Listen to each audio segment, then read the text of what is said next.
There's no way I'm not taking a phone call from the ultimate Raider. Raider Mike in Arlington. He cuts to the front of the line because I know that he can elevate the conversation. And he knows more about the Raiders and what makes them go and how they were built and how they execute than I would argue almost anybody in the organization. We go there right now. Mike, what's going on? That's smack. Thanks for taking the call, dude.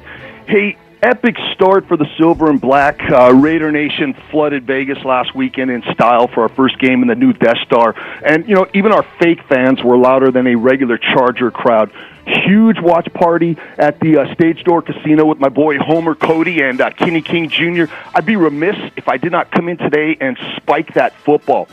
First, props to our quarterback. One of the best games I've seen him play since the Thursday Night Miracle. Excellent play calling at the line. He rarely checked into a bad look, took advantage with that offensive line with the running game. And, dude, he was dealing dimes.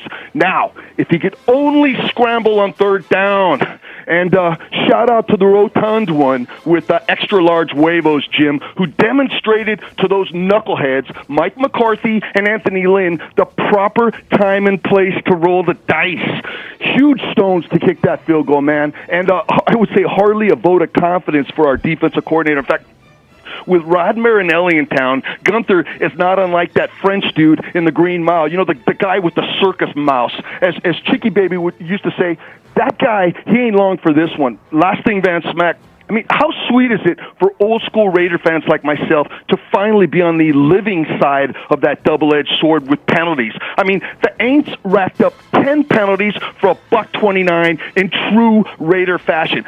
5 of those led directly to Raider first downs. We had 17 of those all last year. And speaking of the Zebras, real quick, so I'm on Twitter after the game, Jim. I'm counting coup big time. And here's the JTP in all its glory, yucking it up on down judge Sarah Thomas. I mean, just this week, we buried a great American in RBG. And yet, here comes the jokes on making sandwiches for the other refs at halftime or doing the friggin' dishes. I mean, look, that lady had a solid game. She was decisive, never out of position, ponytail flying around. She wasn't afraid to drop that hammer, drop that flag. And besides, man, I just love blondes. That's all I got, dude. I'll talk to you soon.